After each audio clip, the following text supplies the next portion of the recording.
Como o Nissan Skyline R34 conseguiu ser proibido nos Estados Unidos, virando até caso de polícia, roubo e fuga do país. Hoje você vai conferir tudo sobre esse carro e por que ele é muito difícil de ter. O carro impossível. Skyline R34 é um dos carros mais desejados de todos, seja por sua fama nos jogos como Gran Turismo, nos filmes Velozes e Furiosos, o famoso carro do Brian, ou até mesmo pelo motor incrível RB26, gerando 280 cavalos originais de potência, um motor 2.6 turbo, o queridinho das preparações de motores e que gera muita potência modificada. O Skyline é um carro japonês, ou seja, ele não foi produzido lá nos Estados Unidos e o problema já começa por aí. Por ele não ser produzido nacionalmente, na hora de importar o carro, as modificações devem ser feitas. Eu falo modificações no sentido de segurança, emissão de poluentes e muitos outros para entrar nos padrões americanos. O carro é tão oriental que não existe nenhum painel oficial com volante do lado esquerdo, o lado que estamos acostumados a dirigir aqui no Brasil e nos Estados Unidos. Era um carro que não visava ser exportado para fora do Japão, diferente de outros modelos Nissans que eram exportados para os Estados Unidos tranquilamente. Se você acha que o volante é o problema, a história vai muito além. A verdade. Por Nissan Skyline ser proibido nos Estados Unidos, a gente tem que voltar lá na década de 80 para as reclamações da Porsche, Mercedes e da BMW. Nessa época, os americanos já reclamavam que era desleal competir com produtos importados, já que o valor do dólar valia menos que o euro. Era muito mais barato você comprar um carro da Europa e de outro país e importar, do que comprar o mesmo carro ou um carro equivalente nos Estados Unidos, já que os Estados Unidos era grande fabricante de carros como Chevrolet e Ford. Essas pessoas indignadas foram no governo federal, reclamaram, e em 1988 eles conseguiram dar início à lei da conformidade de segurança de veículos importados, que mostra exatamente todas as modificações que um veículo importado precisa entrar e ser legalizado nos Estados Unidos. É claro que para muitos a discussão era segurança, mas no fim a gente sabe que era para equilibrar e favorecer o mercado nacional. Mesmo assim, a lei não proibia diretamente os carros importados, você só tinha que deixar eles de acordo com a lei. E foi aí que uma empresa chamada Motor X fez para legalizar os Skylines R34 no país. Ou melhor, tentou fazer, porque daí só ladeira abaixo. A Motor X. No final dos anos 90, a fama do Skyline já estava lá nas alturas, isso porque nem tinha lançado o filme Velozes e Furiosos. Só que como eu comentei que o carro era produzido no Japão, alguns modelos não eram liberados nos Estados Unidos. Foi então que essa empresa Motor X, com um dono chamado Hiro, teve uma brilhante ideia. Ele queria importar os carros do Japão e vender nos Estados Unidos, só que tudo de acordo com a lei. Mas como, se não era possível? A Motor X realmente virou uma empresa registrada, uma importadora legalizada, e estava trabalhando junto com o Departamento de Transportes dos Estados Unidos para conseguir legalizar os carros. A fama dos JDMs, os carros japoneses, começou a subir cada vez mais.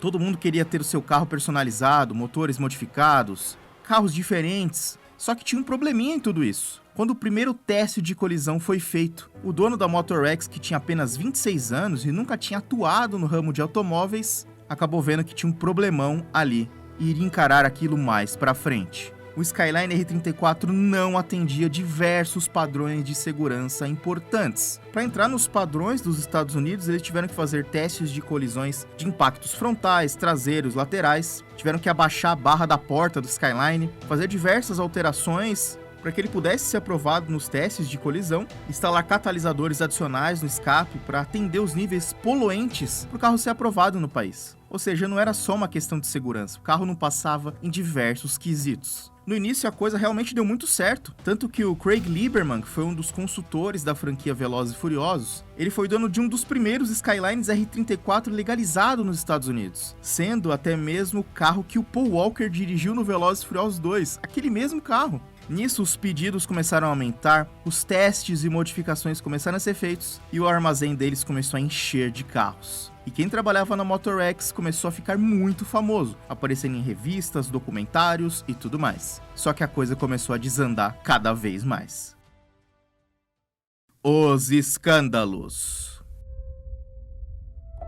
A primeira coisa que começou a dar errado foi por conta do próprio Hiro, que começou a torrar o dinheiro da empresa em festas, sendo que já teve vezes que ele gastou mais de 65 mil dólares em um bar. Depois de tanta festa, torrar o dinheiro da empresa, os clientes começaram a ficar revoltados com os atrasos dos carros que não eram entregues. Os clientes foram até ele e ele começou a liberar os carros mesmo eles não estando 100% legalizados e modificados para atender os requisitos de segurança. Ou seja, ele estava liberando carros não aprovados, para rodarem como se fossem carros normais. Só que o departamento de trânsito começou a perceber isso e começou a atrasar ainda mais o processo de aprovação, até porque esses carros não poderiam ser liberados e alguns foram. A coisa começou a ficar tão grande que os clientes da Motorex simplesmente se reuniram lá, foram até a empresa e começaram a tirar os carros e ir embora com eles. Carros esses que não eram 100% legalizados. Eles estavam simplesmente saindo com o carro, indo embora. E foi em outubro de 2005 quando a história começou a ficar ainda mais esquisita. Nessa data, o xerife de Los Angeles recebeu um chamado dizendo que 5 Skylines da Motorex tinham sido roubados. Só que quando ele foi investigar, eles viram que a coisa estava bem estranha. Isso porque normalmente os carros ficavam dentro do depósito, mas justamente nesse dia eles colocaram os carros na rua e ninguém sabia explicar o porquê disso. Ou melhor, ninguém queria explicar o porquê. E sim, no final aconteceu o que vocês já devem estar imaginando. O próprio Hiro foi quem tinha, entre aspas, roubado os carros e chamado a polícia, justamente para tentar aliviar sua barra com os clientes. Mas esse também foi um grande erro dele, pois justamente depois disso que a polícia começou a investigar esse roubo, foram investigar a Motorex ainda mais.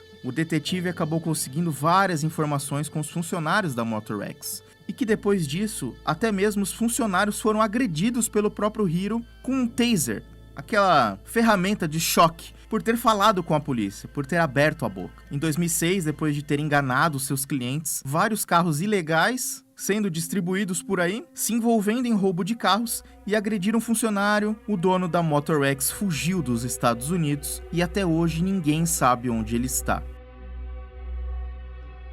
O que aconteceu com os carros?